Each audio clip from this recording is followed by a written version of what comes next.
Before we dig in, a quick thank you to the sponsors ready to grow with the Soil Sisters. Tejas Tonic is the official beverage of the Texas Soil Sisters. We especially love that the hemp for Tejas Tonic is organically farmed in the Texas Hill Country, with farms in both Dripping Springs and Lukenbach, Texas. The Soil Sisters podcast is powered by B&P Electric. Whether you're building, remodeling, installing low-voltage landscape lighting, or in need of an inspection, B&P is your Central Texas electrical contractor. Find links to our sponsors in the podcast show notes or head over to txsoilsisters.co.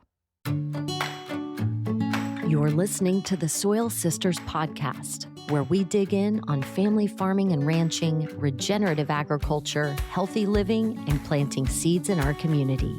We invite you to listen, subscribe, and grow with the Soil Sisters. Hi, y'all. I'm Joanna Newting, joined by my blood, soul, and soil sister, Crystal. We are at day 2, wrapping up the Southern Family Farmers and Food Systems Conference with Austin Frerick.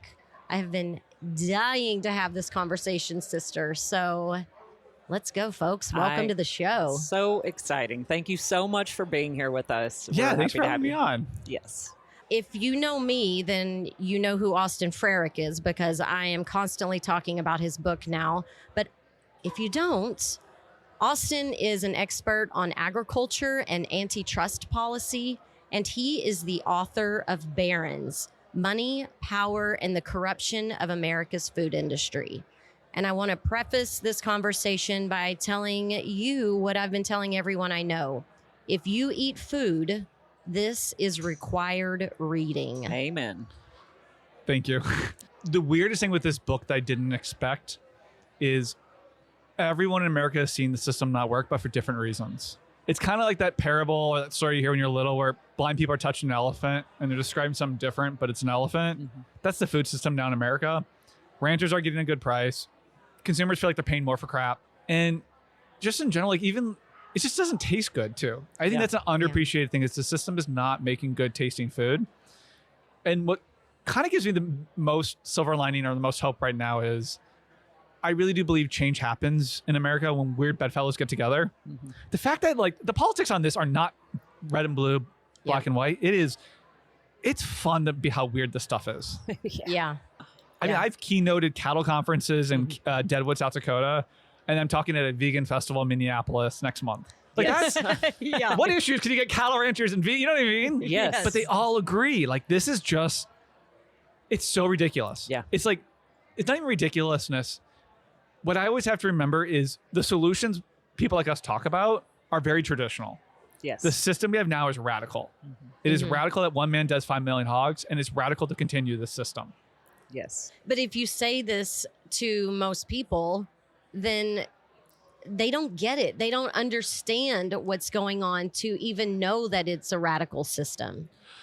The average consumer does not know this. Yeah. They know something's wrong, but they're trying to survive. Yes. Fair. I kind of compare it to like most people are just putting their head down right now. Like I'm working a long day, not getting by, raising kids. There's so much coming at me online. A lot of it's anger on social media. Yep. But they just in their gut, like they just know this is wrong. Yeah, this is true. That's why I like actually doing events and talking, like being at a conference here today. Most Americans are good people. 100%. They want good food. They want a better thing. Yeah. But right now it's like, and here's the thing, neither party's really articulating a positive vision. The unsaid thing is move to the city, which is like, this is where I think there's so much room to run. Yeah. I actually think putting animals back on the land is the best thing to do for the food system. 100% it is. Yes. And also just shifting people's relationships with animals. Like our friend Chef Molly Englehart, who discovered that vegan is not a way to sustain our environment, to steward land. And so she started introducing protein options in her vegan restaurants in California. She got run out of business. They were so mad at her. And she's just like, I learned something So I'm doing better. But it's just like there are some people that are just doubling down on what it is or what it was.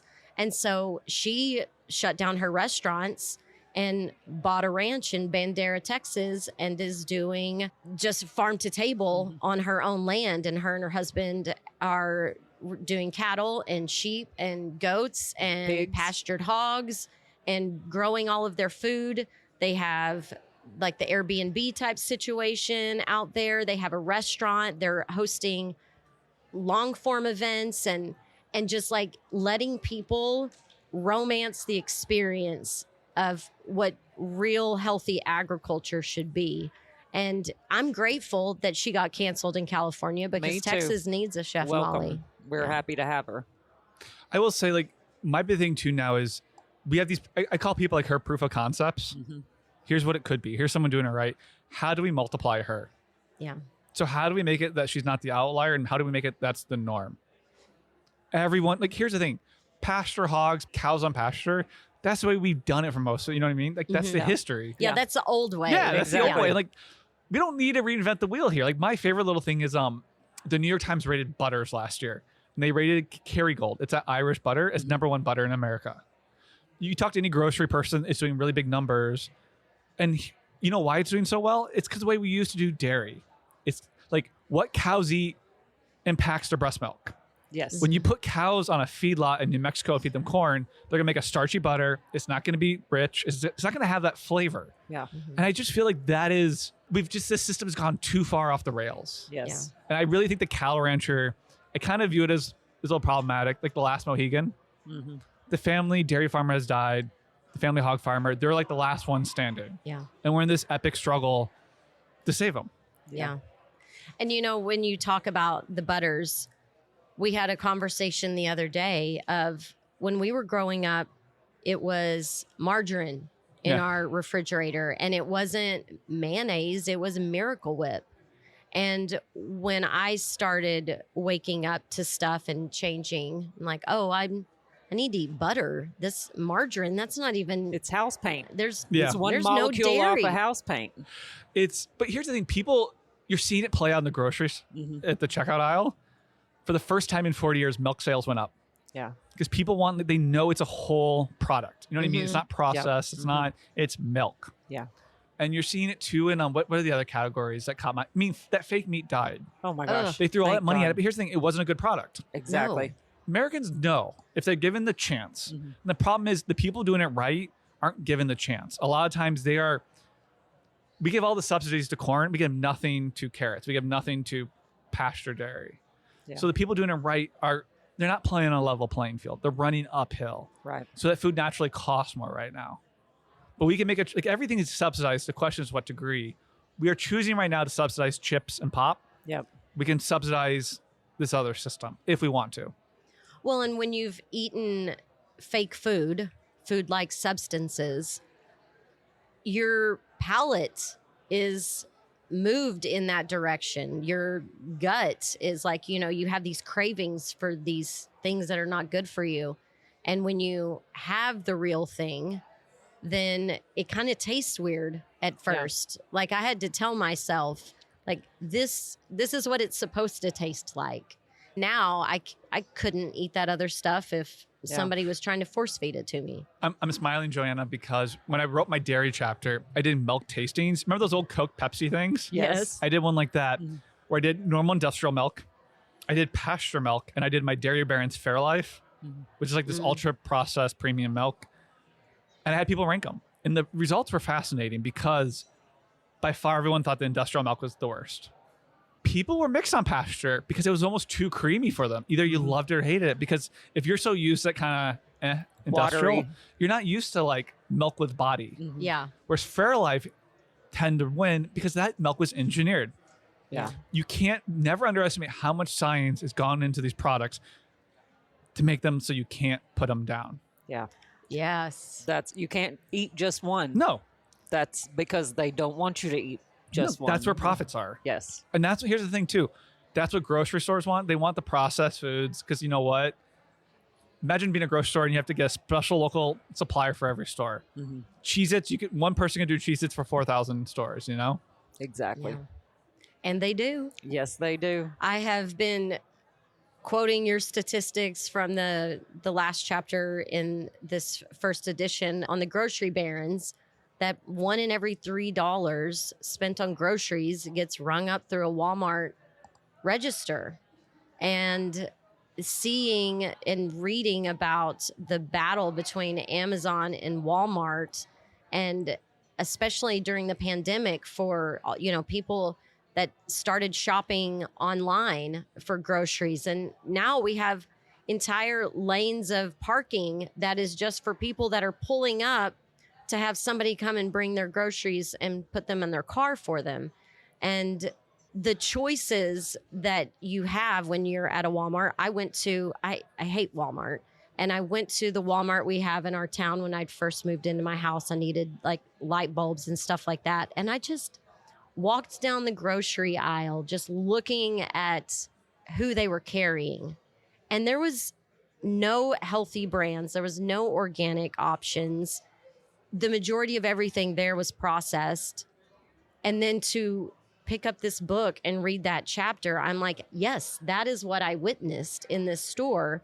And to know that the obesity rate goes up when Walmart is these people's only option for groceries. And we grew up in small town America, and when the little Walmart stores come in, all the people that we love lose their businesses. So it really is a hijacking of the food system that I didn't really parse out until reading this book, that all of it comes back to very powerful small groups of people and families. And so, you know, I have been disheartened. And so that's why I was like, okay, when Austin is here, there's 55 pages of notes, him citing his sources. Nobody can argue with the information in this book. Funny. It's so funny. That's gotten so much attention. Here's the only reason why I did it is, and I didn't know this when I signed my book contract, because of the consolidation in the book industry, the liability is now on the author. Of course it is. Yeah. And so my husband freaked the F out when he's like, we're on the cusp of having kids. Like, what? And so, and also fact checkers, authors have to pay for themselves. So I spent $15,000. I was lucky I got some grant money, but like to go through and fact check. And then I wanted those footnotes, which is a lot of books actually don't have the foot numbers in them. I want them in there to know when you see something ridiculous, I have a piece of evidence. Yeah. Yes. Because it's just like, I think in this day and age, we hear crazy stuff all the time now. And like, no, there's something, even that stat on 1 in 3 groceries, that blows people's minds. Yes. Because people don't think of Walmart as a grocery store. Yeah. But 60% of their sales comes from grocery. Yeah. And I should say, this is my favorite chapter. We were powerful. talking earlier off mic, just how much I love grocery stores. And the thing with Walmart and with like a lot of these barons is there's a degree of business brilliance you have to admire with some of these people. Sam Walton is a genius. He is an American success story. That man comes from nothing, built a business. But here's the thing. There's a whole regulatory, I call it guardrails, that allowed him to thrive, that he undermined it, that now Sam Walton can't build what Sam Walton did. If that makes sense. Right. Yeah. What's funny about Walmart too is even the concept of the supercenter, that's a French idea. Yeah. Yes. The Carrefour. Yes. I used to shop there. And that's so funny. That's the, you know what I mean? Like that, first of all, I find that so funny because here's the thing. He realized he doesn't need to make money on grocery. But you grocery shop a lot. So you come in, you get your bananas, you walk over and buy a tennis ball. Yeah. That's where you make the profit. Yeah. So everyone else on groceries, how can you compete against someone who doesn't need to make a profit? Yeah. And also when Walmart comes to town, you don't buy more milk. You just shift your consumption. Walmart's goal is to capture every dollar you spend. Yes. And that's why in the grocery world, it's fascinating is Texas is like one of the few markets Walmart really struggles breaking into because of HAB. Thank you. I know. HEB. babe. It Love is it. so, here's the thing. The good grocery stores left in America are the family-run, privately owned ones. Your Publix in Florida, your Wegmans on the East Coast, your Hy-Vees in the Midwest. You know what I mean? Like grocery's hard. Yeah. Yeah. To me, it's like kind of a weird raw form of capitalism because every brand wants to be in your cart. You know, every brand, and then there's a whole game of on the shelf where eye level, there's a whole game of kickbacks going on. Like that's a whole mafioso. But the thing with Walmart to keep in mind is your local grocery store helps create local brands. You know, HEB is famous for elevating brands, seeing something cool at a farmer's market, giving them a shelf. Hey, can you do 4 stores? Now can you do 8? Can you do 10? Walmart doesn't care. No. Walmart wants you, can you do 4,000 stores? Yeah. And it's, I mean, that chapter more than any chapter, I've had people reach out to me afterwards being like, well, let me tell you. And a lot of suppliers have told me, because you're not negotiating with Walmart. Yeah. Walmart, it's a command and, you know what I mean? It's a dictatorial, almost like a Soviet Union Politburo. Yes. They dictate to the economy what they want because they're so powerful. Well, and that's whenever I don't use the H word very often, but when I say that I hate Walmart, it's because they take advantage of the employees, they take advantage of the consumer, they take advantage of the suppliers. And now when I'm reading in here that they're opening up their own healthcare centers, and now they're going to have health insurance, and now they're having banking. And beef. Oh, yep. Nope. I'm just like, it goes from one thing of being like, wow, Sam was Visionary. he was amazing. But now it's like, oh, now it's just the power and the greed that you have now created a behemoth that is killing Americans, small towns, farmers. It drives me insane. And our economy, because they get subsidies and we are paying the people that work for them.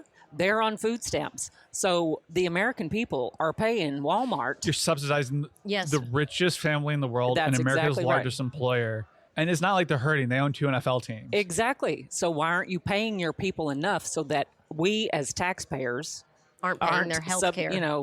paying for their salary? And that's what I noticed with a lot of the barons in my book is they became barons because they were willing to go where other people weren't willing to go.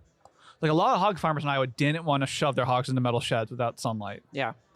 They were willing to cross certain lines. And right Exactly. now, like, that's kind of why I tell my friends who like, oh, well, I buy good food. You don't change systems with your fork. Yeah. All you do is make better food for the yuppies. Like my goal is to improve food for every Americans. And this is about power Yes. and who has it. Like JBS is like my cartoon. That's my slaughtering baron. They're cartoon villains. Yeah. They are. It's so bad. You think for a second that they're going to give you market access? They're not. They're willing to employ children in their slaughterhouses. Exactly. That is who they are. And so Yeah. like we need a Teddy Roosevelt moment. And I'm just convinced the core of my bones that it's like, you know, I don't know if you guys have this in Texas, like in Iowa, when it's so humid in the summer, you can just like smell a storm coming. You know what I mean? You just feel it. Yeah. Yeah. I just feel like America's on a cusp of a trust busting moment Yes. because everyone's seen it not work. And we've done this before. Yep. We've dealt with these meat giants before. Like we're not talking AI here. We're talking hogs. Exactly. Yeah. For those that don't know, give a little Cliff's Notes version of JBS Yes. for folks. So just so people know, like the way I structured my book is each baron's really a narrative device to tell a structural story. So JBS is kind of like, it's really my labor chapter, but JBS, they're the largest meat packer we've ever seen in the world. And what's really scary about them, and here's the thing, the history, a lot of people don't know this history because a lot of it went down right before the 2020 election during COVID. So there's other fish to fry. Yeah. They pled guilty to bribing 1,800 Brazilian politicians. I'm not talking about like campaign contributions. I'm talking like they gave a Manhattan apartment. And they did this bribery because they wanted cheap money from the state of Brazil to then buy a bunch of American companies. So here's the thing. They're all over your grocery store, but their name's not on any product. Yeah. They have all these other brands. Like in Texas, they bought Pilgrim's Pride. And they have a lot of these fake local brands. Like the one that got me is Cedar River Farms. I'm from Cedar Rapids, Iowa. So I was like, oh, I'm buying local Iowa beef. They're exploiting the image of people doing it right. Exactly. And they're building these local meat stores. I'm told they're in Dallas now called like something Fork, Wild Fork. No way. Yeah, Oh my gosh. that's I've JBS. said- Oh my Those- gosh. But they're Im- exploiting that local meat. That's what Yeah. they do though. Yeah. It Yes. is. Well, and that's the thing when you're reading that chapter on the slaughterhouse barons, it's like they've been criminals from the beginning. Yes.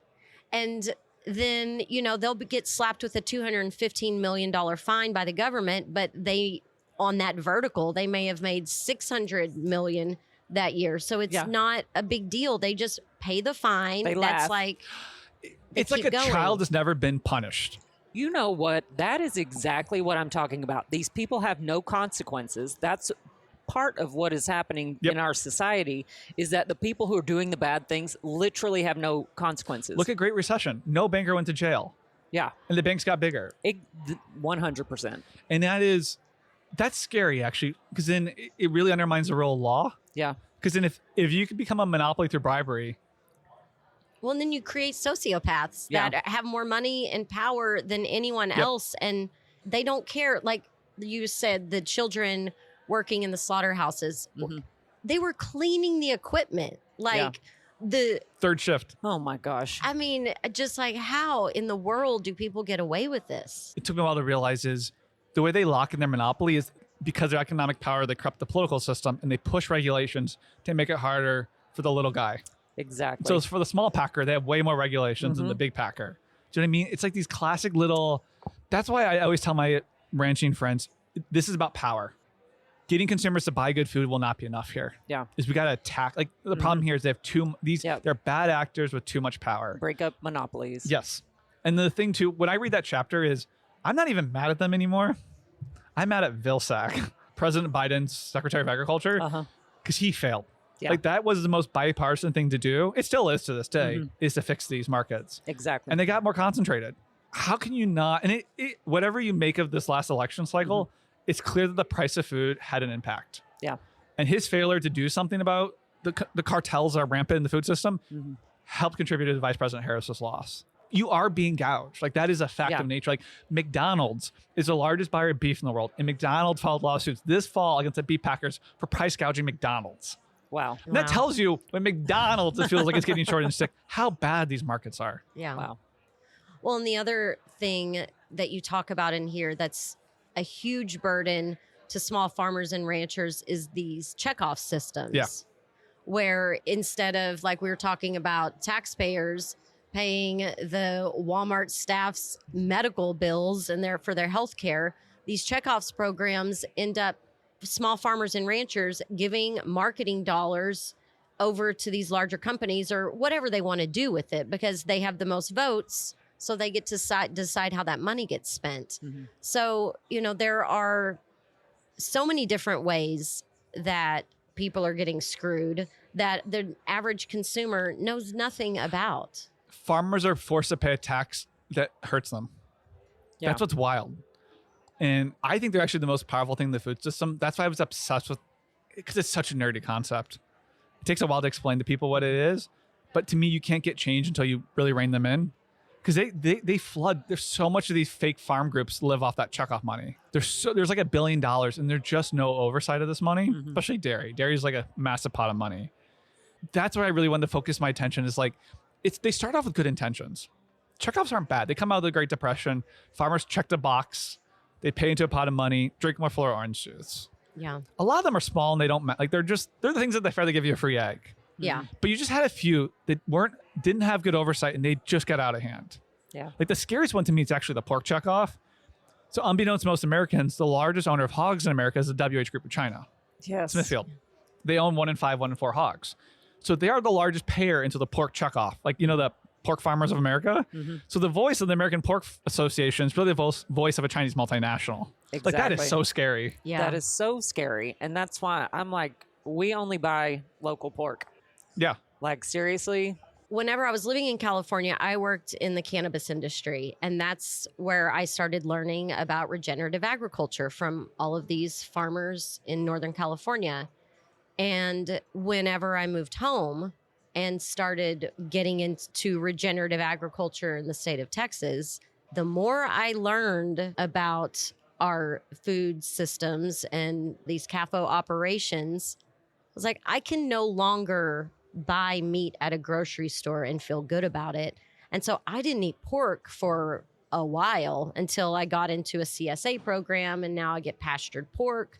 People don't know, or they don't think about it, or, we're just eating what we're given. And now there's these mRNA vaccines, and we don't even know what's in meat anymore.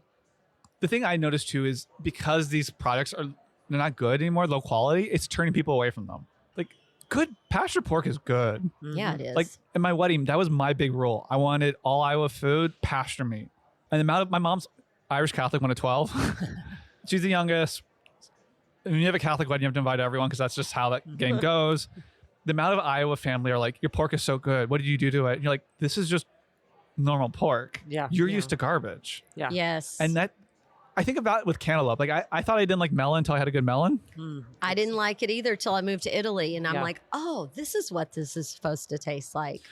That, and it's like that, I'm overemphasizing the taste stuff right now because people want hope.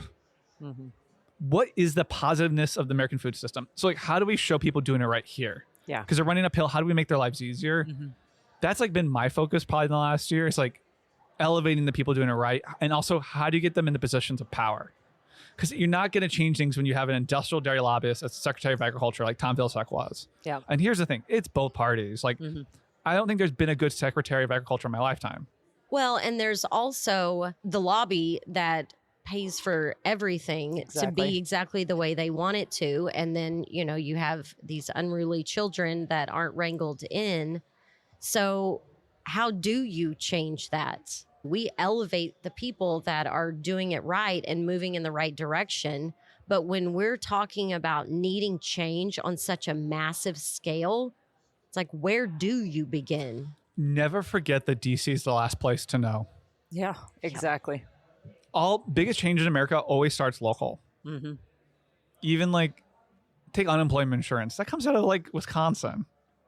Focus. That's why I tell everyone right now is focus on proof of concepts. To me, the biggest thing to do right now is actually institutional buyers. Focus on school food, hospital food, college food. Because they buy a lot. Yeah. Like a lot of farmers will tell you privately, they don't like doing the farmer's market. You get rained out. It's not consistent. You sign that contract, you know you're giving carrots for the next 3 years. You know what I mean? Yeah. That really stabilizes these businesses. And then, first of all, it's hard because like that food is not subsidized like the other food. Right. So you have to pay a little bit more. And there's all these weird regulations you have to face. It's going to take a lot of work. Focus with a good state senator or legislator. Hey, we're trying to do this, but this regulation we're hitting. Can you help us? And then brag about it. Because a lot of people there's a lot of people doing this already. Like you kind of see them when you travel America. But you got to tell people. You got to get the politician to come take a photo op. Like, you know what I mean? Come get the tech. Like, serve grass-fed beef. Then come have the farmer come sit with the kids and, you know, have a lunch. Take a photo. Yeah. Yeah. Get the local, like, that is lean into the political theater of it. Because here's the thing. We have moral high ground. I mean, what we're serving the other into is, like, the system. Like, we try to serve Lunchables to kids. Oh, my gosh. I know. It's like the contradiction is so stark. That's what makes it actually like a really good chance for something to happen. But you have to start local and prove like this is what it could be if we chose to do something different. I love it. And that's what we're doing, That is getting what the we're doing. educational materials into the schools in Lockhart. We just had a fundraiser and got the money to buy the books. And so we're getting that started in Lockhart with the Lockhart ISD and also a local farm school, Apogee. And that's something that I took me a while to learn. You don't score a touchdown overnight. You move a ball down the field 1 yard at a time. It's doing that. And then what's the next thing? Yep. Because you got to have these small victories too to keep the community showing that we can do something. You build on your success. Like it's not like we didn't get here overnight. Yeah. And we're not going to get to the better land overnight. Yep. But you got to know 30 years from now, what are we trying to do? I think that is something. My book opens with Julie Dunn. She's a retired administrative assistant in Iowa. She's like, the funny secret, dirty secret in Iowa is pissed off old ladies that fight CAFOs. Because what she told me is like, I know what it used to be. And I'm doing this work for my granddaughter. Like I probably won't see to live what happens. But she also told me you can't do this alone. Yeah. You got to do it with a group of people. You got to be part of something. Because it gets lonely. You're going to lose a lot of time or you're going to try to do the right thing and something just doesn't happen. Yep. But it's this, when we come together is when you can really move that ball. Yep. Yeah. Man, you being from Iowa, when I was at the Acres Conference last fall or winter, whenever it was, I sat in on a water talk about Iowa and talk about angry Iowan moms. This woman, she had to stop doing water sports, the lakes, the rivers, like nothing. You can't get into the water in Iowa because of all of the runoff from the CAFOs. And these insane algae blooms that they were showing on the screen that are like weird colors, and building out farms all the way to the bank of the river, and it's like falling in. And just how do you get a handle on those things? To that last point, I can always tell when land's rented is when I see that there's been a separation between those that farm and those that own. And that investor, that hobby, whatever, doesn't care about the land the same way that someone who owns it does. Because also right now, the system is designed to overproduce grains. So if you're not pushing your land, you might lose your land because the markets are so glutted. So farmers are, first of all, they're trapped in this system. But I'm glad you brought up Iowa, because to me, Iowa's canary in the coal mine here. Like, I know you lived in Italy. I joke, tongue in cheek, like Iowa should be the Tuscany of North America. We have the best soil. I know I'm in Texas, and Texans, like, you know what I mean? Iowa has black gold. And what's the reality of Iowa right now? Second highest cancer rate in America. And trust me, Wisconsin drinks more than us. It's the water crisis. The water's an open sewer, and we have an obesity crisis. Do we want this system? We can have a different system. Yeah. These are choices we've made as a society. And like, that's the heartbreaking thing, is like the land's producing the most it's ever produced. None of that wealth is staying there. Yeah. And what it's producing is not edible. Well, that's the hill I will die on, is ethanol. Yeah. You know what? It took me a while. I was afraid to touch this for a while. So fun little fact, the largest use of corn now in America is ethanol. According to USDA data, it's like 50% of the corn crop. Every year is a record corn crop. And most of the corn, it used to go to animal feed. That's been flat. And so when you overproduce something, Econ 101 says grow something else. Yeah. What we did in America is we came up with artificial uses. Exactly. So we demand ethanol in our gasoline to absorb all the surplus corn. So first of all, it's been awful for cattle ranchers. It's pushed them off land. You cannot compete on price against this heavily subsidized model. Also, we're taking the best farmland in the world and we're wasting it in our cars. And we're making groceries expensive because we're not growing food. And it's just so dumb. Now they're trying to put ethanol in the airplanes. And you're like, let's just remove the mandate. Yeah. Let ethanol compete in the market. If it works, fine. It won't. Yeah. But it's just dumb. Like, it is, especially right now when a lot of people feel like grocery prices are high. That's the single best thing we could do. Yeah. Is take some of that best farmland in this country and actually grow food. Yeah. Yeah. Well, and I don't understand why people don't know how to pivot. Like shift. And I understand it's not something that can always go fast, but when you literally see, and they've had to shift things and like, okay, so I'm growing corn and I'm getting subsidies for this, but it's not healthy, high fructose corn syrup, whatever. And I'm like, grow food, first of all. But even if you were just making the disposable cups that you can make out of corn, I'm like, you can make money doing things that aren't killing people. First of all, the scariest thing right now is actually most row crops will be robotic soon. Yeah, I know. Which is like, you go to farm show now, these tractors cost more than your house, and they are like, they basically drive themselves already. I've seen combines. This weird robot picker thing walking through, and I'm just like, this is creepy. I don't know if those will happen because but in the day, a cornfield, you just go up and down, up and down. Yeah. But here's the thing, this system, if you color outside the lines here, you go broke. Yeah. It's really hard, these supply chains. Like, imagine, let's say you decide to grow oats. It's really hard to find a buyer because these systems have just like really pushed, and like the corruption of the systems has really allowed, like, no one's talking about live post ethanol. First of all, it's like watching Wile E. Coyote run off a cliff. Yeah. Like, anyone, whatever you think, like, I've seen people buy hybrid SUVs that get like 40 miles a gallon. Like, you just know there's technologies going in a certain direction. You should at least have a plan for what happens if we don't need it. Yeah. But there's just like delusion. It's like, but in general, I just feel like no one really has a plan for the food system. Yeah. I think everyone's just kind of like, it's broken, it's bad, womp womp. Well, and when we have the Wall Street Farm Bill, that's my favorite phrase. It's my new favorite phrase. So there's no incentive for people to pivot. That is, first of all, that one took me forever to understand. Because like crop insurance, they're made to be really complex so to keep people out. Yes. But they use language so you don't understand. Like that is, to me, the story of this moment is words that sound smart but say nothing. And crop insurance, there's an old senator in Iowa, Tom Harkin. His agriculture person was my mentor. I'm from Cedar Rapids. I'm not from a farm family. So it took me forever to understand some of this stuff. She would give me homework, would get lunch once a month. And I was like, But once I finally locked in, you're like, oh, this whole thing is to de-risk corn production and subsidize it. So it pushes people to do it. And I never want to fault the farmer. Like this is what you have to do to keep your land. Yeah. And so you see how we get to this system where you're like, oh, the only person that benefits now from this is Pepsi. Yeah. It's because they're the ones that get cheap grain to make pop, cheap grain to make chips. But anyone growing carrots gets nothing. Yeah. I just think about that. Anytime you see a farmer at the farmer's market, they're probably getting no farm bill. Right. Which is that is not what people think the farm bill should go to. Well, and that is what all these, and like Cal Maine, like, oh, the chicken prices, blah, blah, blah. Well, how much money are they getting? And how much money did Happy Chick Farms, which is in Lockhart, that's where we get our eggs, they can't get chicks because the big people get it and none of the little producers get them. And so it is like all these subsidies. Oh, we're helping the farmers. No, you're helping the millionaires. I'm smiling, Crystal, because the funny thing about writing this book is people tell me about all the barons I missed. And I almost included Cal Maine. I actually have a whole pile of research. Excellent. Because they're an egg baron. They control 1 in 5 eggs now in America. Yes. What's fascinating about them, there's a whole genetic stuff you hit on. Like that is like the fact that there's a monopoly on chicken genetics, which, come on, this stuff sounds ridiculous. Yeah. But the thing with the chicken, you're seeing it now with these, the bird flu that's hitting them really hard.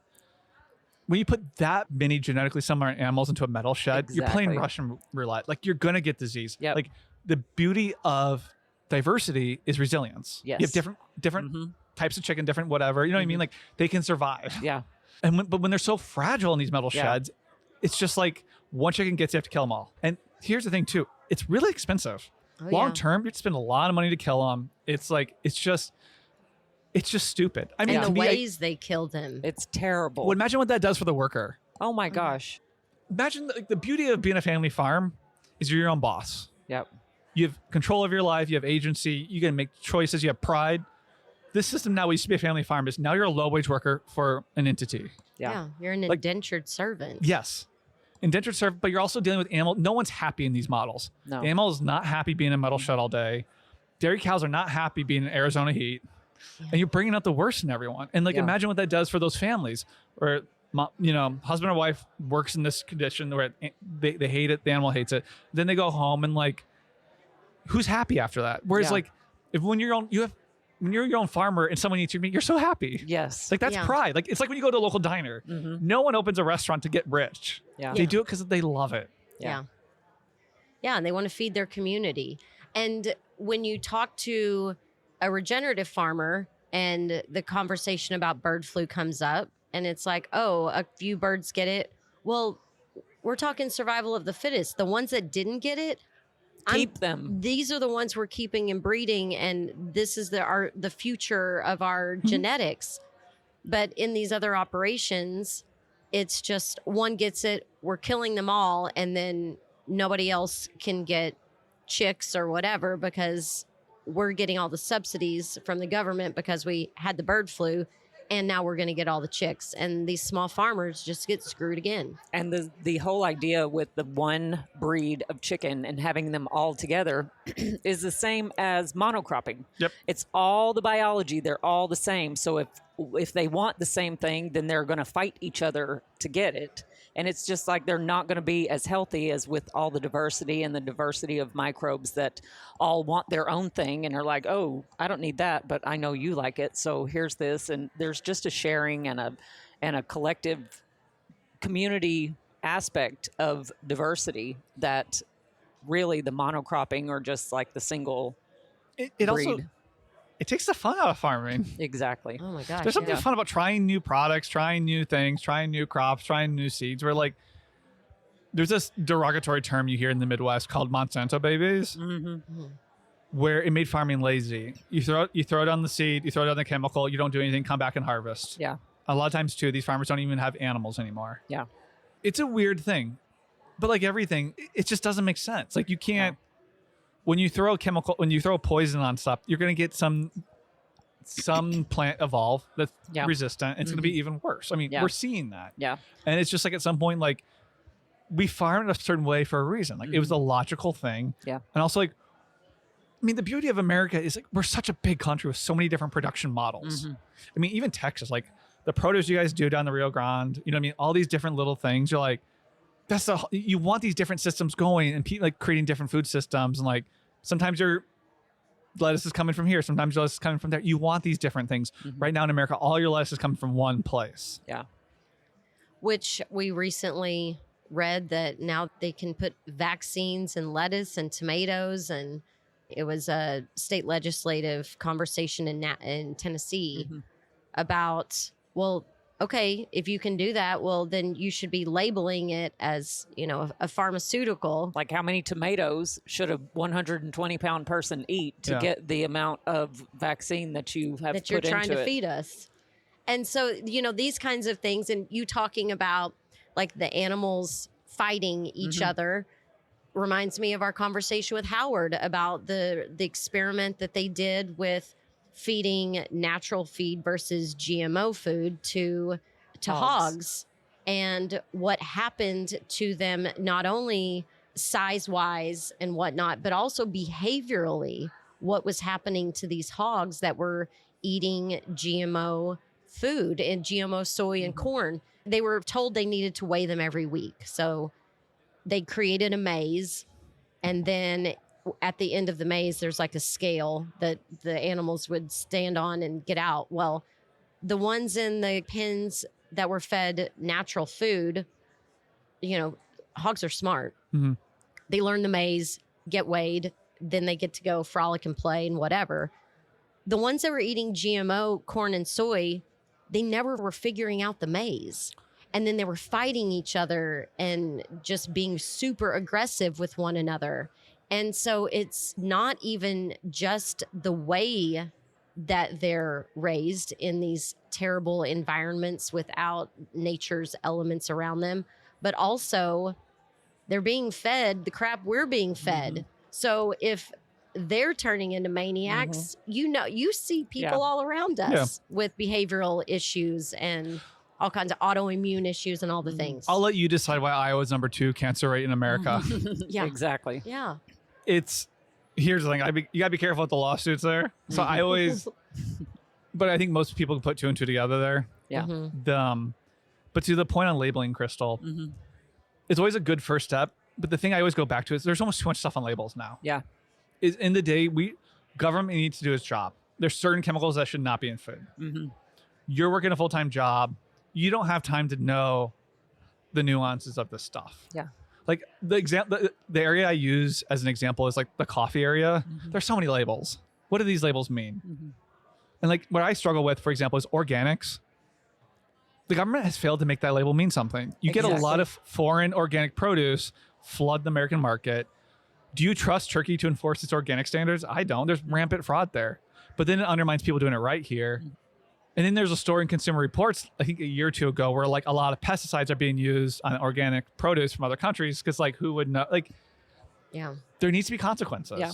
And like government labeling is not enough. Where it's like we need to be aggressive. We need to set up aggressive guardrails of like, this is what we said as a society we deserve. Like no one should be having a certain dye in their food. No one should be having. You know what I mean? Like that's kind of where I'm at now. Yeah. No one's above the law. I've been hearing that a lot that's a great phrase. Quite a few years now. And I'm like, exactly. So let's take care of the people who are absolutely doing this purposefully to make money and with complete disregard for the health of the people that are eating it. So I have 2 things that I thought about. One was when I left the U.S. and I moved to Bologna, Italy. You lived in Bologna? Yes. I was there That's for like 16 months. It's a we foodie honeymooned capital. there because I wanted to see a food system that worked.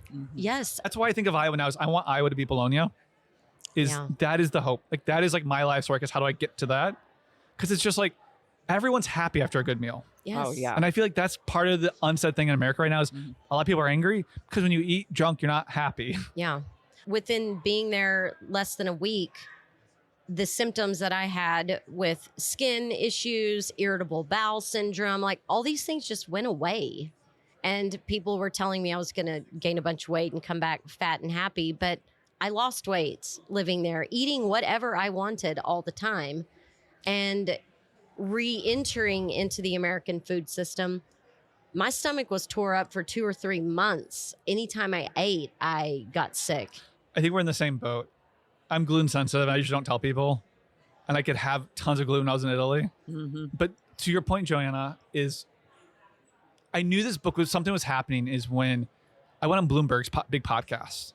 And like I wrote a book about robber barons. I didn't expect to go on the business publication, but it's because a lot of yuppies, especially on the East Coast, they go to Europe and they just see like, why am I spending less money on food and eating better food? Yes.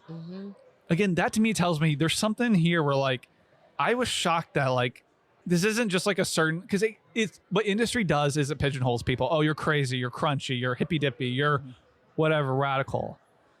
And it's just like, I really want, if there's any takeaway I want people to have is flip the script.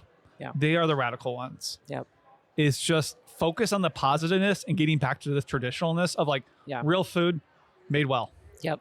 And that's literally, we're not trying to do something new. And this is what we've been trying to explain to our family. Like we're talking, let's go back 100 years. Like this is not future technology. This is old school, like how we used to use everything on the land to benefit the land.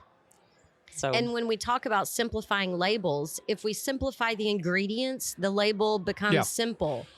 And you're seeing changes. So like, again, grocery people, my favorite people to talk to is cottage cheese right now is doing blockbuster numbers, which is hilarious. I love cottage cheese. Yes, high protein. We're in. That's why. Yeah. So like growing up in Iowa, that's like an old lady food. And now young men especially love it because of the protein. Yeah, it's like 14 grams. And you're seeing a massive increase in sales. So Daisy is building a massive cottage cheese plant in Iowa. And part of Daisy's success is the label has 3 things on it. It's like salt. That's why cream, we buy it. And enzymes. This is literally whereas why. you look at other cottage cheeses and there's like a glue, there's a gum, there's like 20 things. And like people are starting to respond. And also it does taste better. Yeah. You're seeing it, but I don't want to put this on the the consumer. Yeah.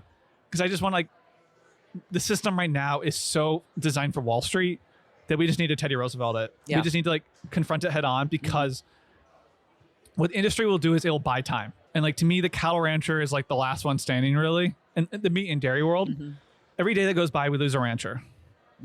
It's like, that's why the sense of urgency is now is we can't keep losing people. Like how do we just stabilize them so then we can grow it? So that way, if someone who doesn't come from rural America wants to go ranch, they can ranch. Yes. Well, and that's our family has been cattle ranchers for 5 generations. And then our father and his brother, they just within the last, year sold the herd to a younger rancher. And we're like, okay, we have to keep animals on the land. So this rancher is leasing land to keep animals on it. But he got rid of our genetics. Yeah. Like he bought our herd and immediately sold them and brought other cattle. So now the genetics that have been on our family ranch for over 100 years are gone. And I'm like, do we know who he sold them to? Like, is there... Well, and that's the thing. The cattle prices were, he just couldn't help himself. They're record levels right now. I mean, there's all these weird, the current Secretary of Agriculture, Brooke Rollins, keeps being like, well, we need to export more. Here's the thing. When you pull the data, we're importing more beef than we're exporting. Yes. So we're not even fulfilling our own beef needs. And the scary thing right now is Brazil is dumping a ton of beef on our markets. Yeah. Yes. There's all these different things going on. Like it's clear that the climate stuff is contributing to the reduction in the herd, but there's also like, let's not forget it's ethanol. A lot of cattle, people gave up on cattle because of ethanol. It really expanded the corn belt in ways that I don't think it's been really appreciated. Like there's a lot of areas in North Dakota that are in corn production that should not be in corn production. I don't know if, and you cannot answer this question if you don't want to, but a report card on Brooke Rollins. I go back to my go-to phrase. There hasn't been a good secretary in my lifetime. I had no expectations for her because she had no resume. Yeah. I'm just like, why? Man, I'm like, you're a 52-year-old woman from Texas. I am a 52-year-old woman from Texas. I expect things from you. And so anyway. But here's the thing. The Republicans might learn the same lesson the Democrats did. You don't do anything about these companies, they will keep gouging people. Yeah. And people will articulate that at the ballot box. They're going to keep paying more for lower quality stuff. the party out of power will benefit from that. So like you know what I mean? Like sure you can give the oligarchs their go-to person in that position of power, but you know what I mean? Chickens always come home to roost. Yep. And that's the scary thing with Brooke is it could have been something. Yeah. Yes. And here's the thing, Yeah. she could find the light tomorrow, Yeah. but never forget people like her always got to pressure them. You can't give, at this point in America, default to thinking that they're going to side on the industry. So turn up the heat. Yeah. And also, when I tell groups, especially I was telling groups, folks here earlier today, who do you want in positions of power? Because when you elect a president, you're electing thousands of appointees. And the problem is a lot of our secretaries of agriculture come from industry. They come from big ag. Yes. You can't teach someone the light if they've never seen the light. You know what I mean? But you get the right person in there, you could change the ball game. Imagine getting there's this pasture hog farmer I love in Indiana, Greg Gunthorpe. Okay. I'm not familiar. He's top of my mind 'cause his hog order just shipped to my house this morning. But imagine if he was the Secretary of Agriculture. Yeah. Well, that's when there was like the Joel whispering Salatin. of Joel Salatin Yeah. having some sort of a voice within. Being on a board. But both president, there's whispers of a good one when Biden won, and there's whispers when Trump won. Like they came close, Yeah. but But they lean into the barons. Yeah. and that's what's interesting with the Maha stuff now is they never felt like there was consequences for giving industry what they wanted. And what to me is really interesting about the Maha stuff is it's a very unique political coalition. I noticed it last summer because I went on a podcast and my book sales just took off. I think an underappreciated thing is how much young men care about what they eat now Yeah. to the protein. Yeah. And I think a lot of it is like a lot of these podcasts, like the Joe Rogans, like a lot of young men realize, oh, like I really care about my body. If I put garbage, I'm going to get garbage. Yep. Yeah. And so that's why to me, you're seeing milk go up. Someone will tap into this. Yep. I just feel like this stuff is too ripe. But I go back to the phrase, you should always just play your own game. Yes. You should always play offense. What is the vision you're trying to do? You're the first person I told I want Iowa to be Bologna. Yay. But like that is what I don't care what's going. You know, guess you can't predict this. What is America anymore? You know what I Yeah. mean? Like up is down. You can't Yeah. predict anything anymore. Play your own game. And also, then 10 years go by, and guess what? Look how much you've accomplished. Yes. Is you just got to focus on doing you and doing your own thing, and do it with a team of people. Yep. That's how stuff really happens in America. Like even when we talk about Teddy Roosevelt breaking up the meat trust, that didn't happen overnight. That was decades of work. And actually the first anti-monopoly laws in the world came from Iowa farmers mad about railroads. Yeah. They passed it, and then a few states did it, and then the federal government did it, and then a few presidents, they didn't do anything. Teddy Roosevelt comes along because of an assassination, becomes president, and ushers in this, like, you know what I mean, this trust busting era. So you know what I mean? Like we tend to truncate history in America, but there's a lot going on right now. Like under Biden, this young woman, Lena Khan, was appointed chair of the Federal Trade Commission. She's the one that filed all the big tech lawsuits. And guess what? Steve Bannon adores her. Matt Gaetz praised her in the Wall Street Journal. And the Trump administration is continuing on some of her lawsuits. So you know what I mean? Like Yeah. there's weird, Yeah. lean into the weirdness is kind of Yeah. what I say. Lean into like, Amen. you got to build a coalition to overcome vested interest. Well, and that's why you cannot be in line with party politics. Like just funneled or tunnel vision. I mean, it doesn't work that way because it's ultimately one party. So you just have to have your eyes open and Yep. paying attention to who's they're- doing what. In the day, they'll respond to what they think where people are, but you have to make them an issue, and you have to like make them squeal. So I have a question because you spent some time working at the U.S. Department of Treasury. You also worked with the Congressional Research Service, which for those that don't know, it's Public Policy Research and Institute of the U.S. Congress. So if Congress has questions about things or whatever, they go. CRS. Okay. Talk a little bit about your work there and then how you use that now to kind of maneuver. This is a funny little story. I never heard of it. I applied for that job out of grad school. In the DC world, it's like kind of a cool prestigious thing because you're Congress's experts on different little areas. So if some senator from Texas wants to know about Medicare Part D, he calls up the expert sits down, teaches them. And I always joke, if they don't know, then no one knows. When I was interviewing for that job, and keep in mind, I came out to DC for the first time for this interview. Do you remember the Blake Shelton song, Austin? Okay, it's a really old. I'm like, I know Blake Shelton. Oh, yes, yes, yes. It was his first single. Oh, yeah. The person doing the interview stands Blake Shelton. And my name's Austin. I'm named after, there was a tornado in Austin, Texas when I was born. That's how I got my name. She goes, so do you like that song, Austin?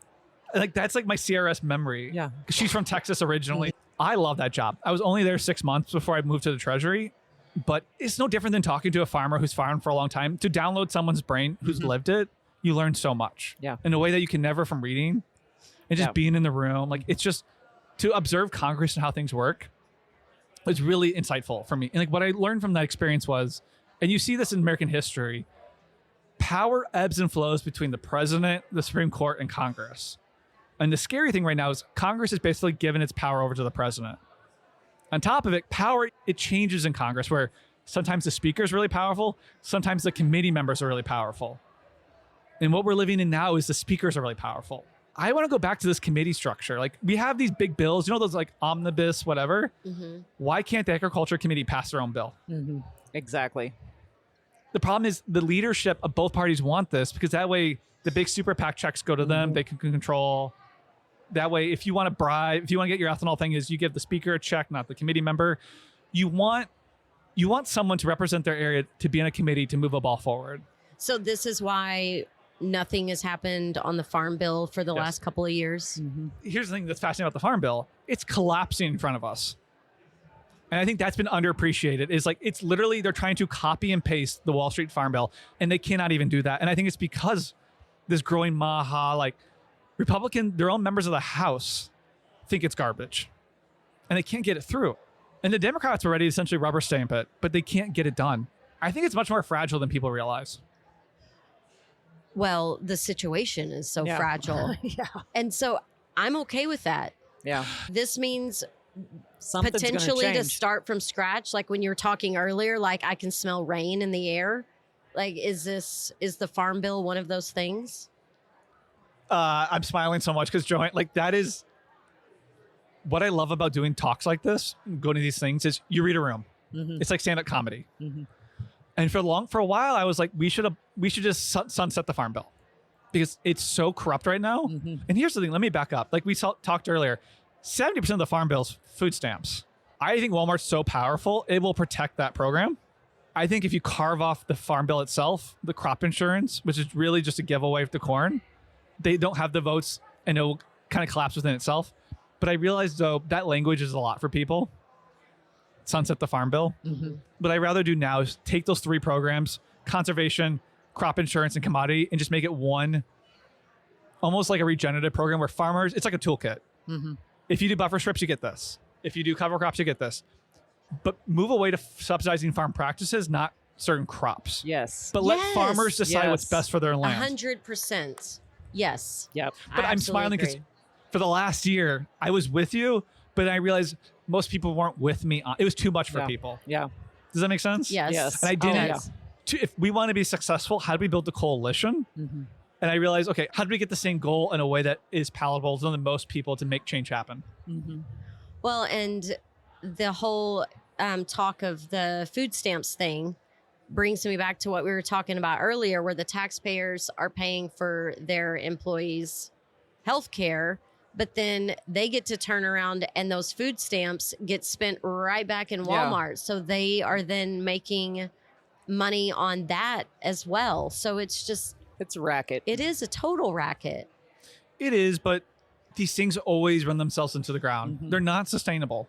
There's something that you wrote in the book about why that program is even under the USDA, like that should be under Health and Human Services. Yeah. Which I absolutely agree. And I noticed this from my time at Treasury. Nothing scares a thing in DC more than threatening to cut their budget. Oh, yeah. USDA, there's so much, it's so clear by every metric it's failed. We should start stripping away authority. Like you said, take the food stamps, put it under health. It has a special carve out for meat monopolies. Give that to the Federal Trade Commission. Like if the agency can't behave itself, then start taking away its power. Yes. But also, where's Congress in Downsizing. this stuff? Congress is just asleep at the wheel. Yes. Like that is what bothers me is there's a lot of cattle state senators that are not good on the issues. Yeah. Like here's both a hope and a dark thing is So, we talked about checkoffs earlier. Mike Lee of Utah is working with Elizabeth Warren on fixing that, which that's incredible. They have very different ends of the spectrum want to fix it. Where are all the other senators in North Dakota, South Dakota, Kansas, Texas, Nebraska, Oklahoma? They're not there. Yeah. We need to shame them because it's embarrassing for them that Elizabeth Warren is better on the issue for cattle ranchers than they are. Yeah, exactly. But it's shame. This is my Catholic showing. Exactly. So you got to Shame. you got to Yes. have a carenistic. Yeah. Like I also tell people, articulate the hope. These systems are broken. What do you want? I mean, look, we had a great conversation on what the farm bill should be. Think like that. Yeah. What is a good, even take dairy. Our dairy system in America is based on the 1930s before we had refrigeration. Yeah. It's incredibly complicated. The joke in dairy is only 5 people understand it and 4 of them are dead. Do you know what I mean? It's just at some point, let's stop trying to make the 1930s work in 2025. Yeah. Let's just write a dairy policy that makes sense for this moment. Yes. Well, and the fact that drinking raw milk, if you're, there's only certain specific ways that you can buy raw milk, or you're a criminal and you're making the farmer a criminal. And raw milk is the creme de la creme. And that's the good stuff. People who are lactose intolerant, you wouldn't be if you were drinking raw milk, because the enzymes and the bacteria, the biology is in the milk to help break down that lactose. So it's just like, Well, and that's where we build the local food system and try to completely eliminate the Walmarts out of our diet. And of course, whenever you say this to people, oftentimes it's, well, that's great if you can afford it. And also that's really inconvenient, because when I lived in Bologna, you got your produce from somewhere, you went somewhere else and you got your meat. Of course, I didn't have anything else to do, so I liked doing that. But that's the way we used to buy food. And that's a slide.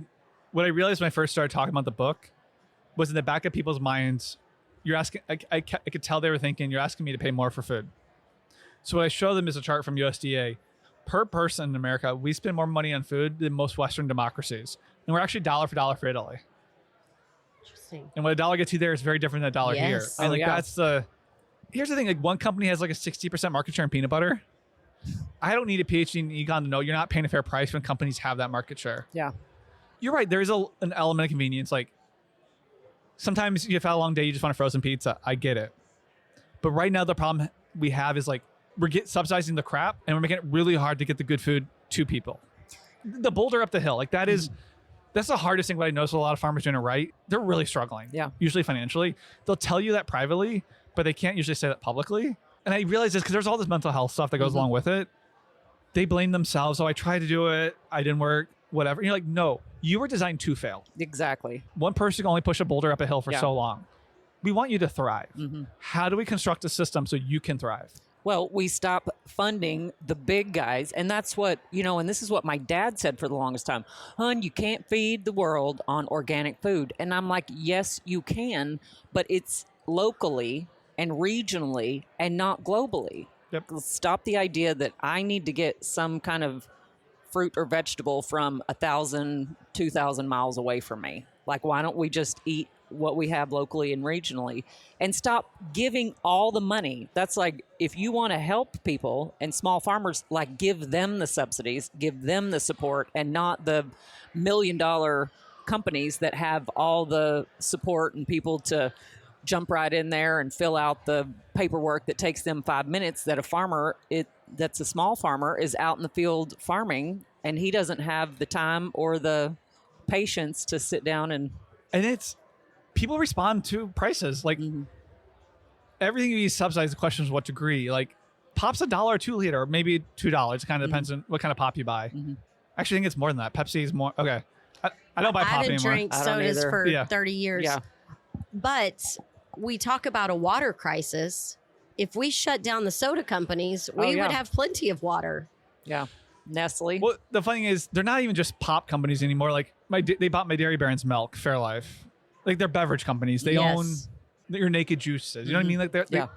And yes, in this book, we have the coffee barons and we have the berry barons, and all of these categories of food that you can trace back to a singular family. And a lot of it comes down to this marketing manipulation. In fact, I was flying to Germany when I'm reading about the coffee barons that just happen to be German.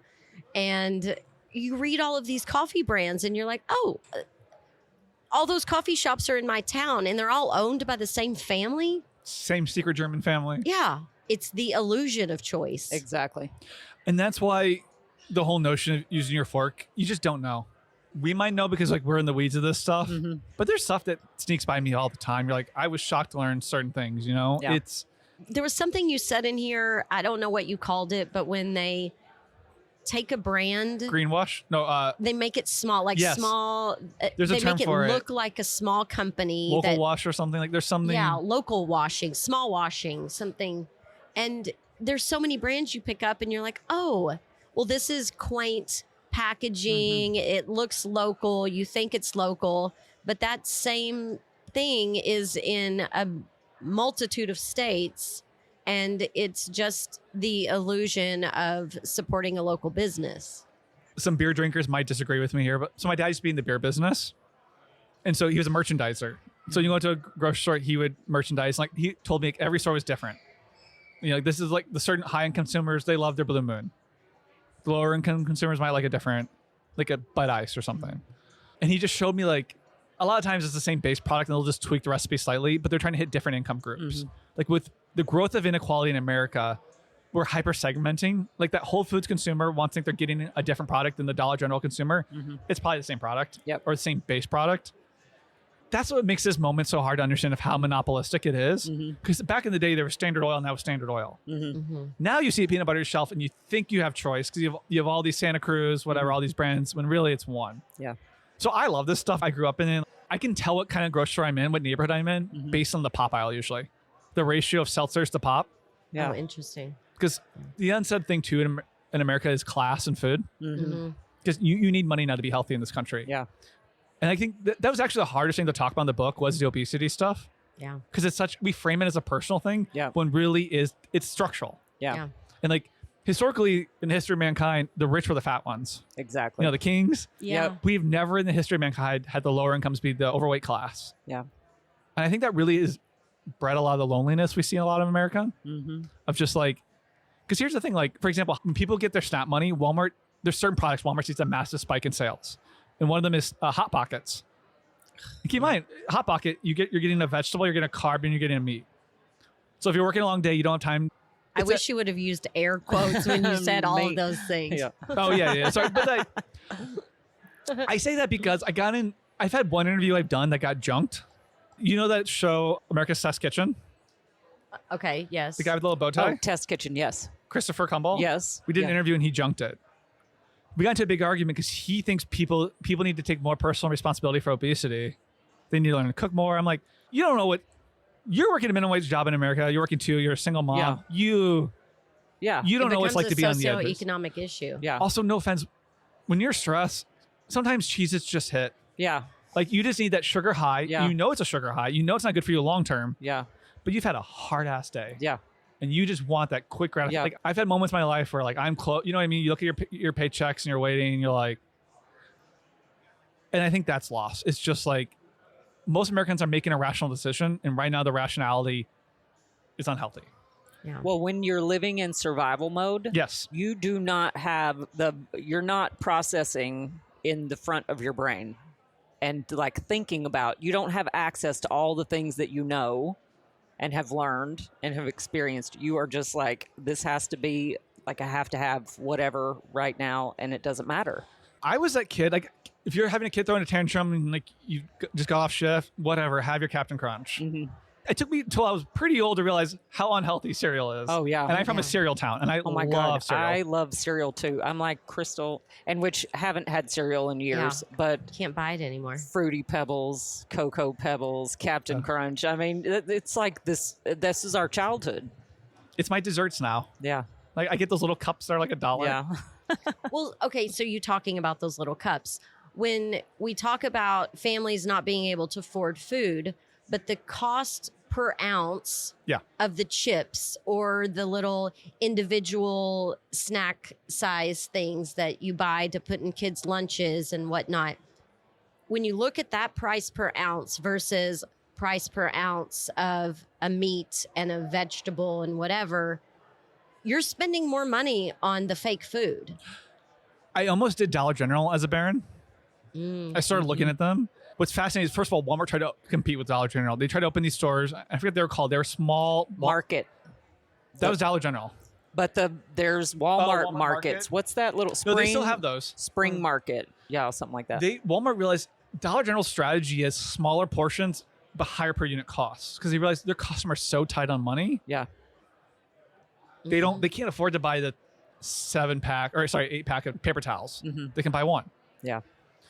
And also those stores, I mean, anyone that's been to a Dollar General that's been open more than a year, they're garbage. Yeah. They are. They don't give trash. employees enough hours to work, and they're just like, it feels like you're in a developing world looking for something. Yes. And here's the thing, I've stopped at them. I need something. Like, if I'm on the road, I need laundry detergent, I go there.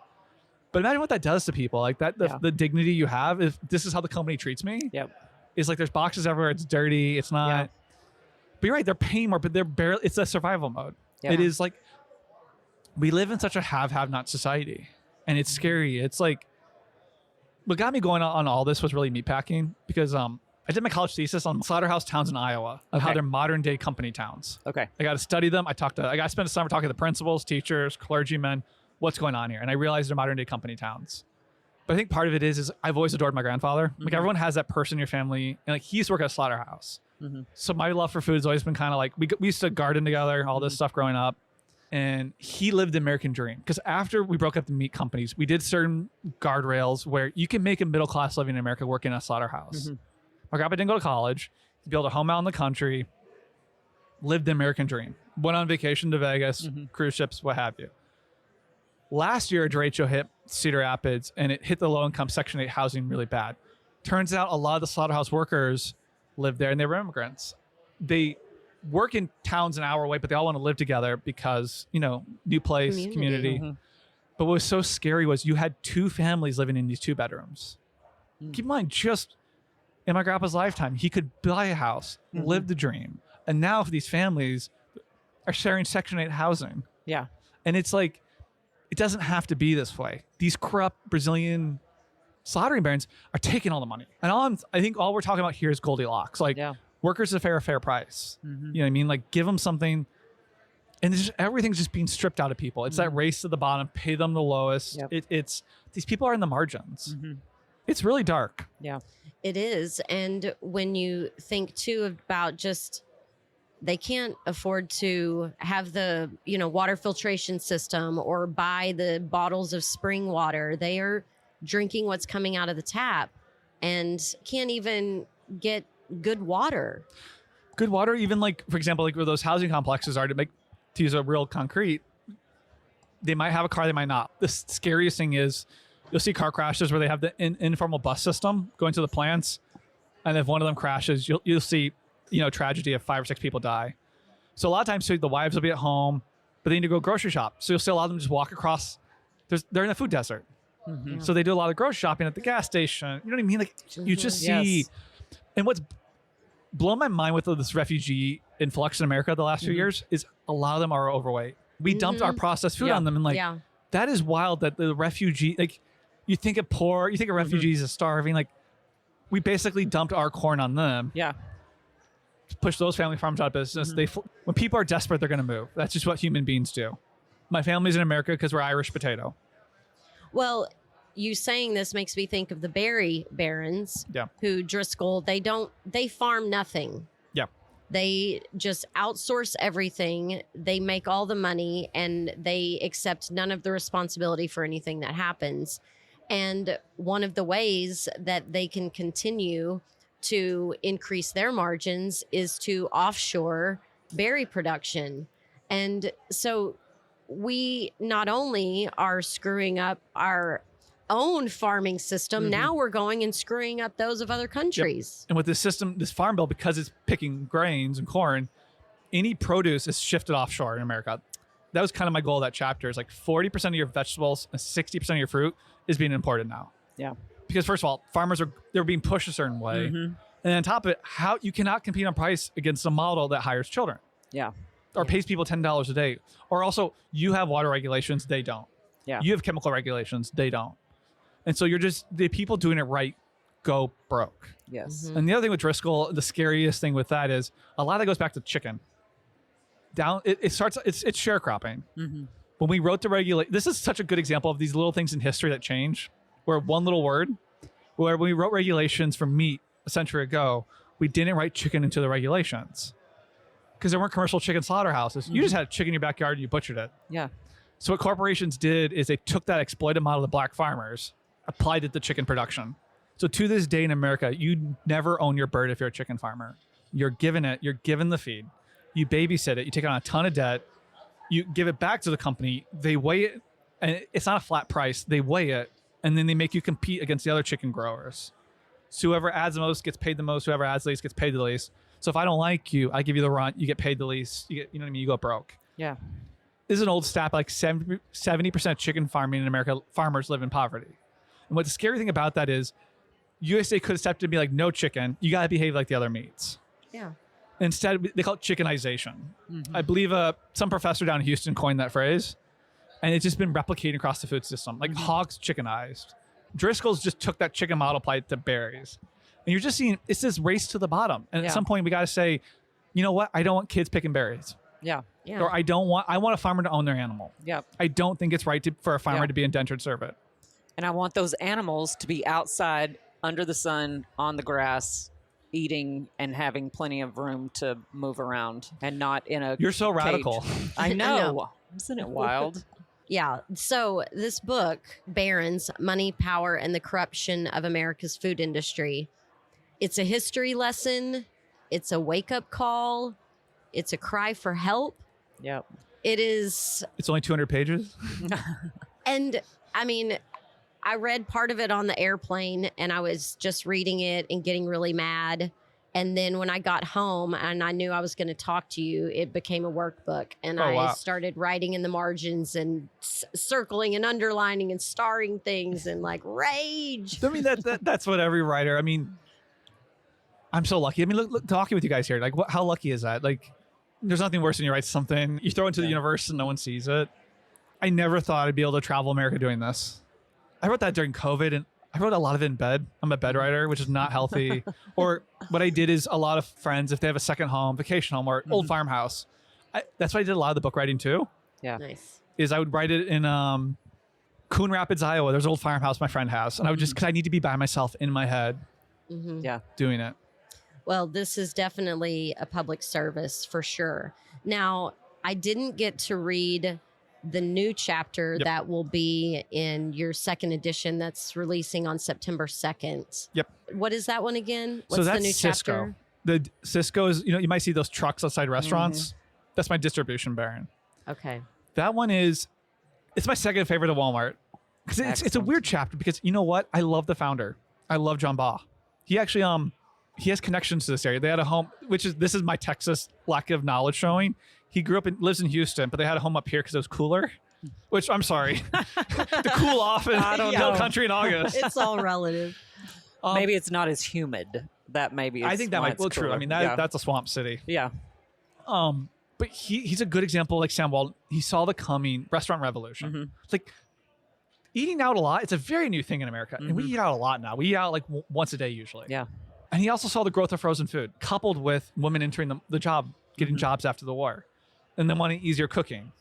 So he saw the need for a distribution company. Like he saw that restaurants want an everything store. So he built this company. And like that's what you want. He retired. He gave to a lot of the schools in Texas. He gave to the hospitals, volunteered. But this chapter to me it's a classic story when the guardrails collapse. I mean, Cisco has bought now over 200 companies. And the new CEO comes in. And keep in mind, this is the man that he didn't allow Cisco to have assigned parking. He still came into his office when he retired. His whole philosophy was he let every warehouse do its own thing. Trust your employees. They know what's best for the Austin warehouse is different than Cedar Rapids, Iowa. New CEO comes in, hires a consultant. Of course. John Baugh hated consultants. I'm told. He's no longer with us. The consultant then centralizes procurement. So takes away that local buying so that, the warehouse they used to buy from the local farmer doesn't do that anymore. And John noticed a change in the numbers and told him, let me talk to the board. I put together a memo. The current executive wouldn't let the founder talk to the board. Do you think you're going to tell someone like that, someone who built a company who brother and father died during the Depression, dropped out of college, took care of his mother, built this. This man is like salt of the earth. Yeah. He went around, got the memo to the executives. Guess what? The CEO escorted him out the next day. I've heard that. And their marriage happen. too was like Jimmy Carter and his wife are like together 70 years. Like, and I say this is because it's almost like a Frankenstein monster. Cisco started off with really good intentions. Yeah. How do I make life easier for procurement for a restaurant? Right. But now I think it's actually undermining restaurants because it's all making all local restaurants, a lot of them taste the same. Exactly. There's a phrase, tonight's dinner fell off the Cisco truck. Yeah. But you know what I mean? We've all been at those weddings where you're like, Yeah. Yeah. And it's like, that's how this whole thing started. Is I've been traveling a lot and just like, why does most diner food taste like meh? Yeah. So that's kind of why I did Cisco. And it's, I want to show guardrails exist too to protect companies from themselves. Like it didn't have to go this way. Yeah.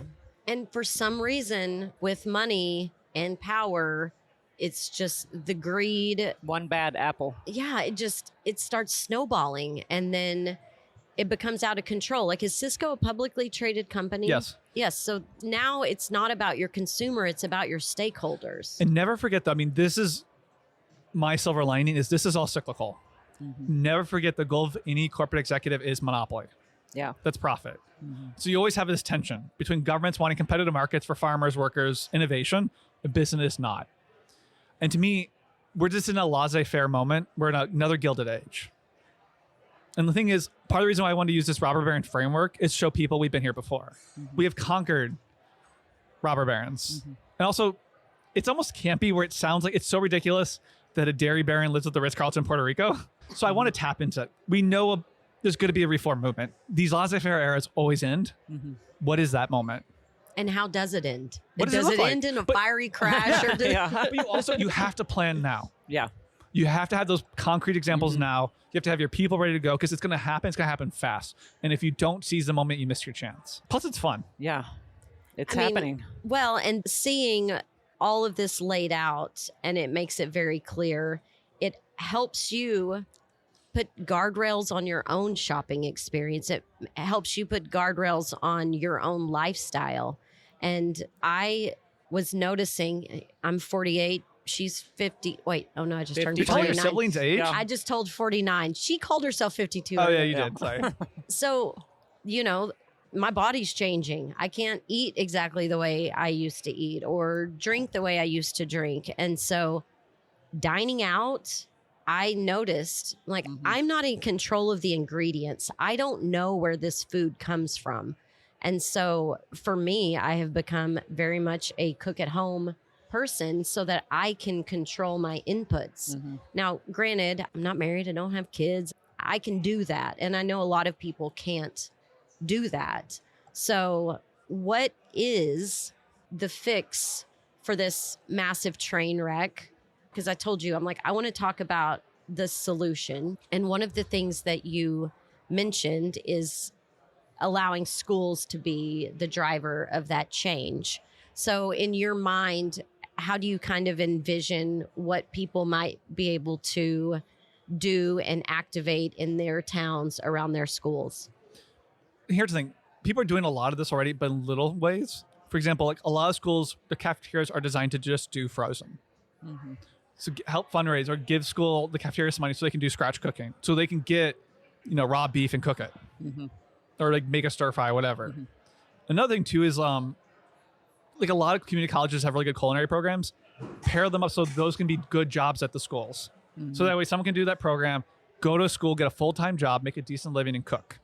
It's going to pay more than someone who's paid 4 hours a day to show up and cook frozen food. There's a lot of weird procurement rules from the government at the state and federal level to get local food because right now it's more expensive. Who's in charge of that? Is that also a USDA thing? It's both USDA and state. Okay. Right now, the system, it costs money to eat healthy. So it's cheap to give your kid a Lunchable. It will be more expensive, but the thing is, are the kids worth it? Well, and I feel like last year at this conference, when we sat in on a school food systems talk, I believe there's $1.30 per child for a lunch. Yep. I don't know what the numbers are, but these people are asked to make miracles. I mean, Yes. they're paid Literally nothing. Like $1 that is to feed kids. feed kids. And there's a reason why this stuff is cheaper. Yeah. It's cheaper to give kids chicken nuggets. Food-like substances. It just takes one or two schools leaning into it, Yep. deciding we're going to spend more on our food Yeah. and make that a hallmark. Mm-hmm. That's like the carrot approach. I think a really good stick could be applied to colleges. They don't pay they don't pay taxes. You live here tax-free. You need to be buying food locally. Exactly. Why are you serving, like for example, in Iowa, when it's apple season in October, why are my apples not coming from Iowa? Yeah. Why is it not Iowa Mill? You know what I mean? Like really, it's hard to get produce in January in Iowa. I get that. But when it's in season, and even like another thing just came to my mind is, as you might have noticed, I talk fast. So I've been doing a lot of nursing homes in Iowa to purposely learn to slow down. And what shocked me about that is they complain about food the most. Have you ever had nursing home food? Oh, I've seen my grandparents in their lives eat some of that stuff. And I'm like, hospital what food. is it? it's The terrible. places where food matters the most, we have the worst. That is so frustrating. My father-in-law had cancer for the first 15 years of mine and Dion's relationship. And we were in and out of the hospital with him. I couldn't believe it. It's terrible. It's worse than school food. It's terrible. I literally, to be cute, I went to my husband, like, when they let's go eat our cafeteria at your hospital, they're like, whatever. And you're like, this is garbage. I will not eat. But you know what? When our nursing home did, we just sat around and talked about this. They demanded, because also keep in mind, nursing homes are not cheap. Right. They're like, you need to give the chef X amount of dollars a week so he can go to the farmer's market, buy food to serve us. Because guess what? The chef loves that. That's fun for them. Yes. But also they were just like, we're sick of this. Yeah. And that is such a small little example of people. I mean, they're using their pocketbook because they're cutting big checks on nursing home. And they're like, stop serving us this garbage. Well, yeah. I mean, an affordable assisted living home, I think it was like $8,000 in Abilene where our grandfather ended up. Yeah. And I'm like, if I'm spending $8,000 a month to be here, you better be serving me good food. But you have to be vocal. And same with these, like, shame. And the other thing too is, and you're starting to see this happen now in America, is viewing food as fuel. You can cut corners on food, but you're going to pay for it in your healthcare. Yep. Yes. And that's something I think a lot of people are slowly starting to realize, like, oh, it's in theory, if I buy this kind of milk, it's going to cost me more, but it's going to help me long term. Yeah. I will say when I returned from California, the last 3 years that I've been back in Texas, I don't have health insurance.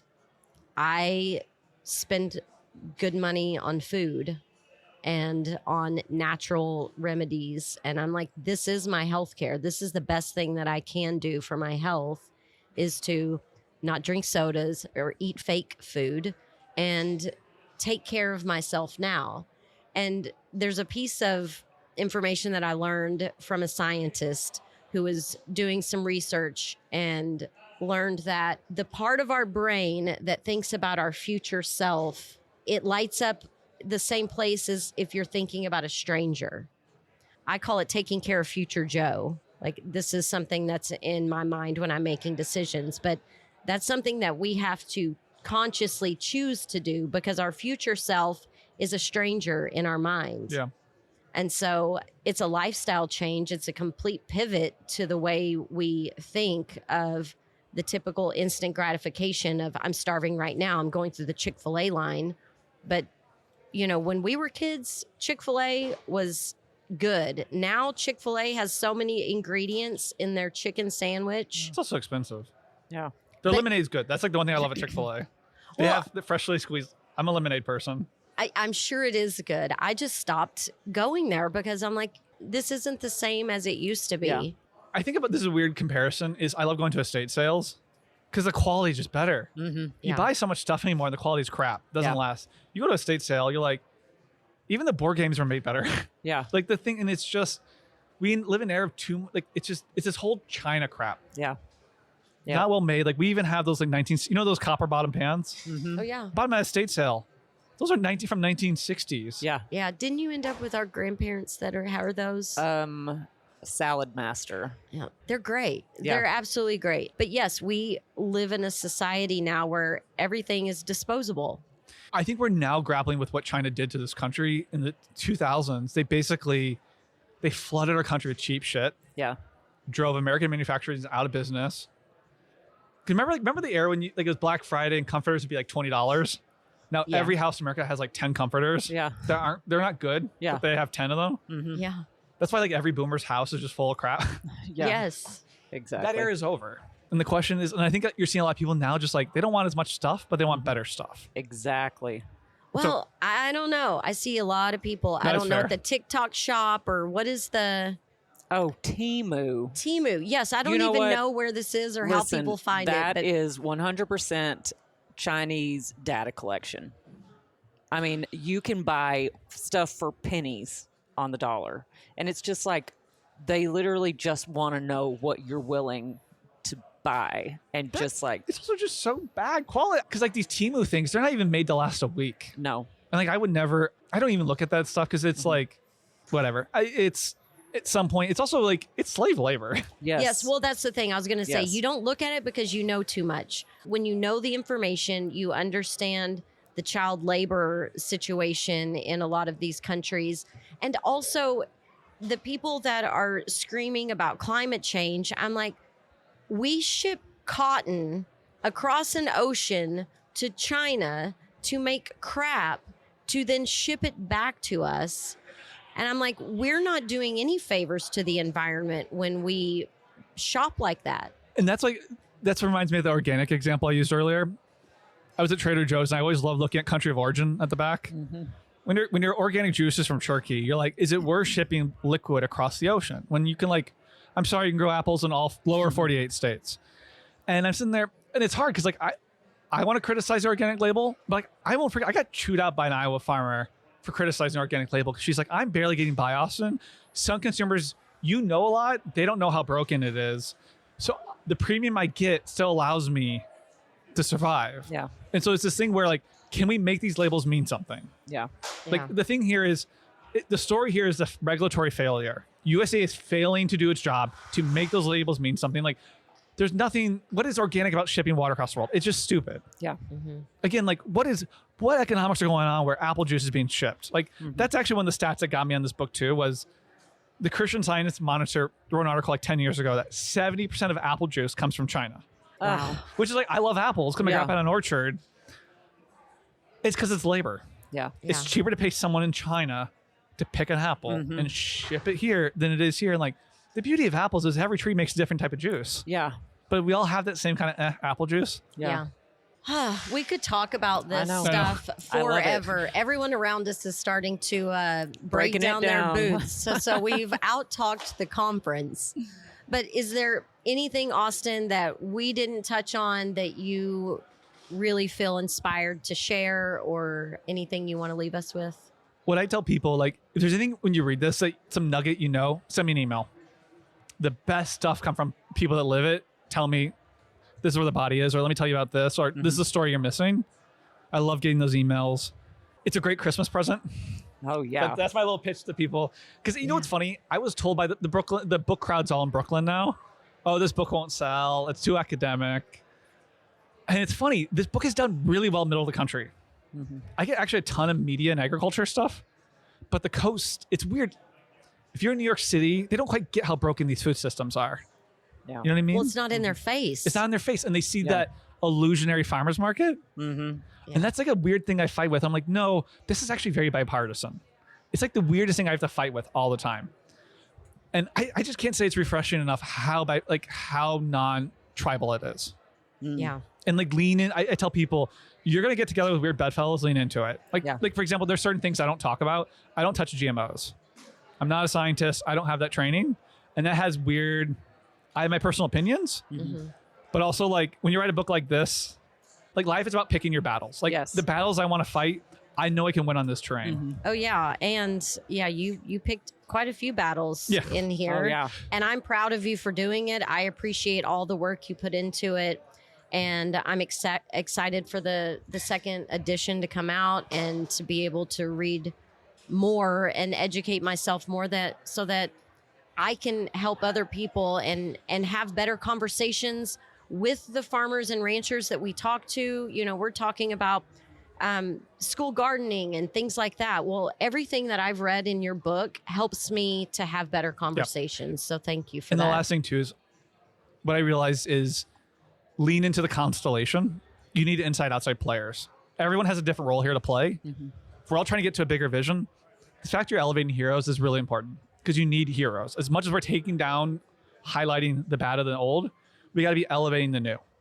Because you have to, walk and chew gum at the same time here. You know what I mean? Like, not everyone can be a rabble rouser. Not everyone can be, but like understanding everyone has a role to play. We should work together. The thing industry do is try to divide and conquer.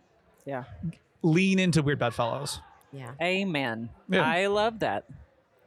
Well, thank you so much for your time, and I'm glad you're enjoying Texas so much. Oh, I'm going to Buc-ee's after this. I'm going Buc-ee's into that swimming creek we talked about. Excellent. Well, and Buc-ee's, they have become a freaking national I treasure. don't get it. Can I be honest with you? The traffic is like, why? Yeah. I don't go to Buc-ee's for that reason, Yeah. unless I'm like, after I went to Acres, my friend from Minnesota, we're driving back to Texas together, and we had to stop at Buc-ee's for him. You know They what? It's charge- a great bathroom. That is true. That is very, you know what? Simple little things that people know. Yes. Last indulgence, I swear. Right in the Cisco chapter, I got obsessed with chain restaurants. So I started going to a bunch of chains, looking at them. Do you have a guess what the #1 sit-down chain restaurant is in America? Where you order off a menu? Do you have a guess? Chili's. Chili's was Chili's is top 10. The #1 now, and it just overtook Olive Garden, is Texas Roadhouse. Oh my good I haven't Lord. been to one of those since I moved away from Texas. It's worth the going first to. It's time. fascinating to study from a business thing because this man, Is that the place where they throw peanuts Yeah. on the floor? The peanut shells? Yep. Okay. he wrote a really good memoir, and I read it like a year ago, where he grew up doing this. Like, he used to run on Binnigan's, and he used to run a disco, actually, and he understands when people go out, they want theater. Yeah. So if you go to a Texas Roadhouse, you'll see a butchering case when you walk in. That's theater. You see them making buns. That's theater. He realized Americans like booze. Tons of booze. Yeah. Americans like looking at people when they eat. So there's all these different eye levels going on. And you realize it wasn't some consultant. It wasn't some private equity. It was this man understood his customer. Yeah. And like Buc-ee's understood when you're traveling, you want a clean bathroom. Yeah. We've all been in the You want nastiest. a door that shuts. Yes. All the way top to down. bottom. I will walk to certain airport bathrooms because I know I get that. It's the people that are passionate about their industries that build Yeah. the best things. And what's happened now is consultants, we live in this weird consultant era, and they don't understand this Yeah. stuff. And I want to get back to that because, like, it is wild, the cult of Buc-ee's that has overtaken America. But they have overtaken America. Yes. Yeah. Well, and what's interesting too is that people will bypass cheaper gas.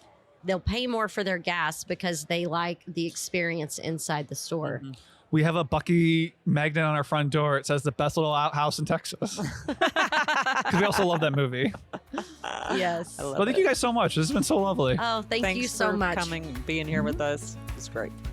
Connect with the Soil Sisters at txsoilsisters.co. Submit questions, guest or show ideas, and sponsorship inquiries. The Soil Sisters podcast was created and produced by Joanna Nuding. Editing and sound design are in the capable hands of the PodConnects Podcast Network.